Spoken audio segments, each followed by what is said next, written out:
Salam sejahtera umat sedharma semuanya. Terima kasih atas rahmat Tuhan Yang Maha Esa, belas kasih dari Buddha Maitreya, kebesaran dari Dwi Maha Guru Agung Secun dan Semu, lindungan dari ketiga yang Arya Sesepuh di Nirwana, bimbingan dan dukungan dari para sesepuh dan pandita. Pada kesempatan kali ini, Hoshe mendapat kesempatan untuk mengikat jodoh baik bersama dengan umat sedharma semuanya. Umat sedharma semuanya berbahagia pada hari ini. Pada kesempatan yang sangat baik ini, Hoshe mendapat kesempatan untuk bersama belajar dengan umat sedharma. Kita melanjutkan pembahasan dari Lun Yu Wei Zheng Pian, masuk ke dalam bab ke-16. 子曰：公乎异端，四害也已. Dalam bab ke-16 ini, dalam percakapan tadi, Nabi Confucius berkata, melakukan sesuatu hal bila terlalu berlebihan atau kurang dari umumnya, maka semua itu akan mencelakai bagi orang lain dan diri kita sendiri. Dalam perkataan Nabi Confucius tersebut, perkataan pertama yang akan Hoshe bahas adalah Kong. Kong ini bermakna adalah melakukan. Ituan bermakna berlebihan atau kurang. Jadi bisa lebih dan juga bisa kurang. Si merupakan kata sambung hai, mencelakai. Yei tidak ada makna apapun. Dengan keseluruhan, Nabi Confucius berkata, bila kita belajar berbagai macam hal dengan sangat banyak, namun bila hal tersebut tidak ditekuni serta kita sering berpindah-pindah dari satu ke yang lain, maka akan bisa merugikan atau mencelakai diri kita sendiri. Konghu ituan, satu bidang belum ditekuni dengan sangat baik, namun sudah mulai beralih ke bidang yang lainnya. Pada saat bersamaan, harus menekuni berbagai macam bidang yang sangat banyak, sehingga itu terlampau banyak untuk diri kita lakukan, maka itu akan membuat diri kita sendiri menjadi kewalahan, serta menghambat bidang yang seharusnya kita tekuni lebih baik. Pada akhirnya, begitu banyak pilihan, tidak ada satupun yang berhasil kita kuasai atau kita tekuni. Maka, cara demikian dapat mencelakai diri kita sendiri, jelas, karena ibaratnya bekerja tanpa arah tujuan yang jelas, sehingga pekerjaan yang kita lakukan tersebut sia-sia, tidak ada hasilnya. Pada saat ini, banyak orang yang ingin mengikuti perkembangan zaman.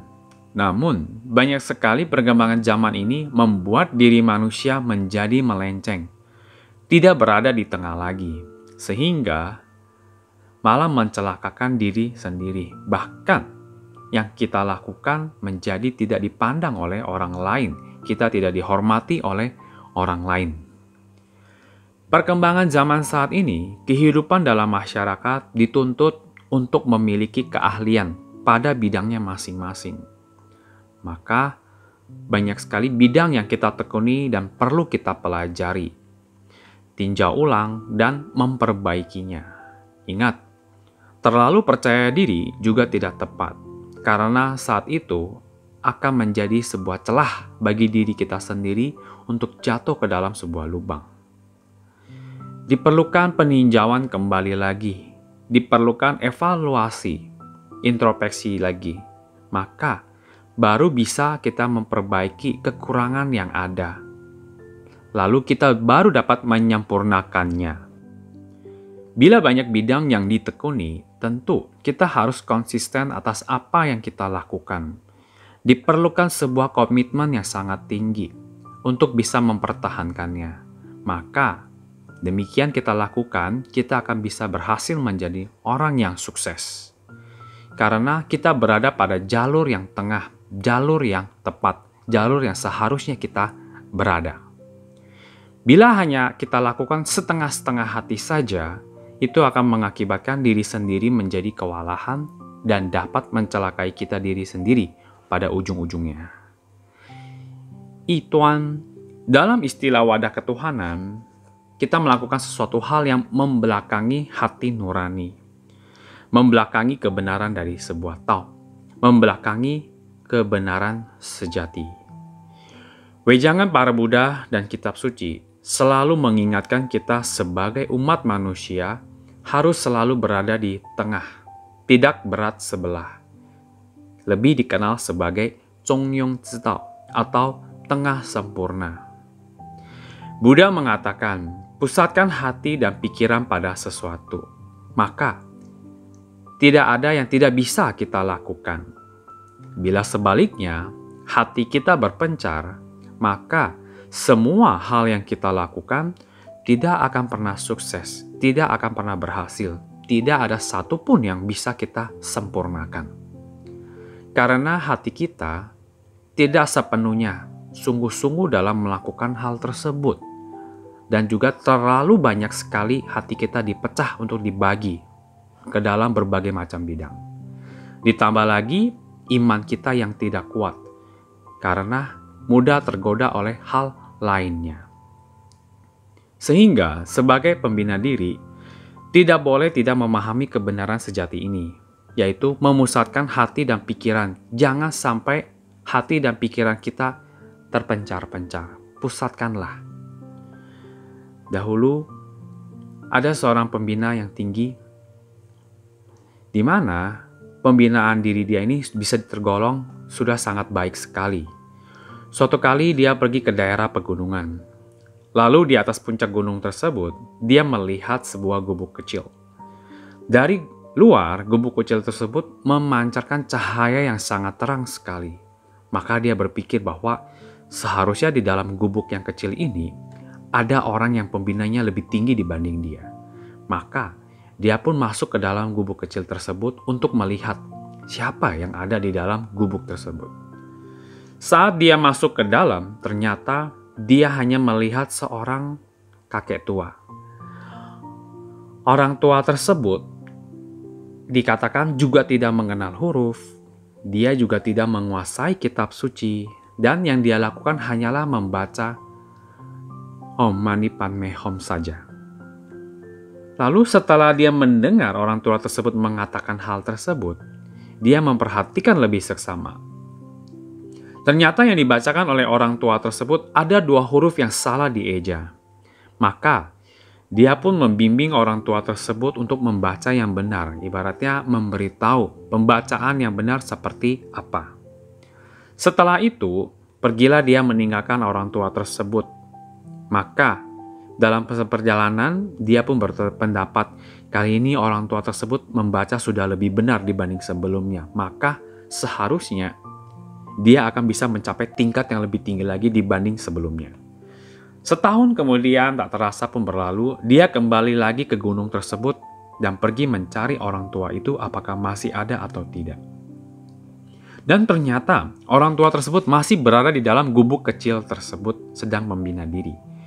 Namun anehnya, dari luar gubuk tersebut tidak terlihat lagi cahaya yang terang seperti 1 tahun yang lampau.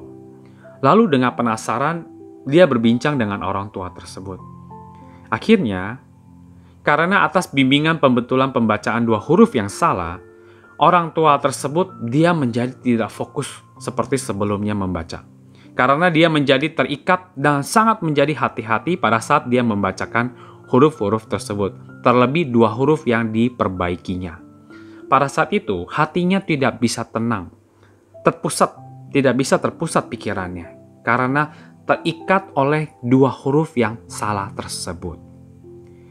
Dari kisah tersebut memberitahukan kepada kita, bila hati sudah terpencar, kacau, keinginan banyak, maka kerisauan akan datang. Pada saat kerisauan datang, kearifan pun mulai menjauh dari kita. Maka apa yang akan terjadi pada diri kita? Muncullah penderitaan. Saat itu, kita sedang bersusah payah untuk menolong diri sendiri. Lalu, pertanyaan berikutnya, bagaimana kita bisa menolong orang lain lagi? Bagaimana kita bisa memancarkan sifat dari para Buddha, yaitu menolong orang lebih banyak? Pepatah mengatakan, bila tidak pernah membersihkan rumah sendiri, bagaimana mungkin dapat membersihkan lingkungan sekitarnya? bidang yang terlalu banyak kita tekuni, namun hanya setengah-setengah saja kita lakukan, ini akan berdampak pada perkembangan kesuksesan diri kita pribadi, dimanapun kita berada. Serta terlebih berdampak besar pada pembinaan diri seseorang. Dia akan menjadi kehilangan arahan, karena hatinya sudah mulai ragu. Bagaimana dia bisa membina lagi dengan sungguh-sungguh bila dengan hati yang penuh keraguan? Oleh sebab itu diperlukan sebuah kepercayaan besar. Manusia mudah terkena godaan dari sekitar. Orang lain mengatakan kita bisa coba ini, kita bisa coba itu. Tanpa pertimbangan lagi, kita langsung mengambil keputusan dan mengikuti perkataan dari orang lain. Setelah dicoba, ternyata susah. Akhirnya apa yang terjadi? Berhentilah kita di tengah jalan. Lalu orang lain memberikan usul lagi, masukan lagi kepada kita, coba lagi hal yang ini. Hal ini sedang lagi tren. Kita mengikutinya lagi. Dan ternyata setelah kita coba, hasilnya sama. Kita tidak bisa mengikutinya. Berhentilah kita di tengah jalan. Bukannya berarti adalah masukan dari orang lain itu tidak baik. Masukan dari orang lain tentu baik. Namun, segala hal tersebut perlu kita evaluasi ulang kembali. Apakah sesuai dengan kita? Apakah mampu kita lakukan? Maka dengan evaluasi dan introspeksi akan bisa membuat iman kita lebih kuat.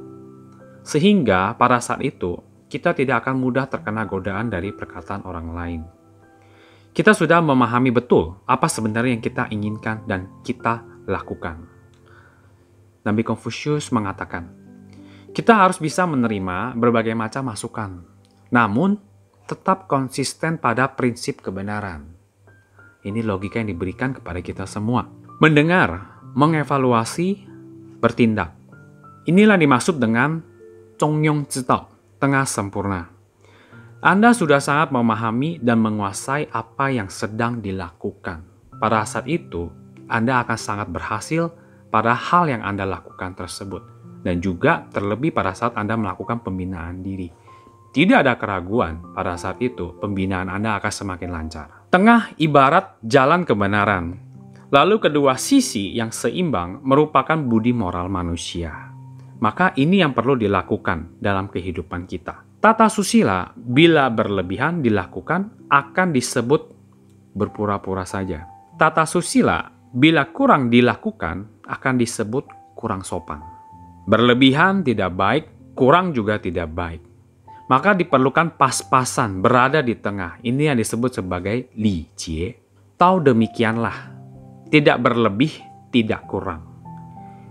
Dalam kehidupan kita semua, tidak hanya rohani saja tentunya. Namun, hal duniawi juga dilakukan berbarengan. Apabila rohani lancar, maka duniawi akan lancar.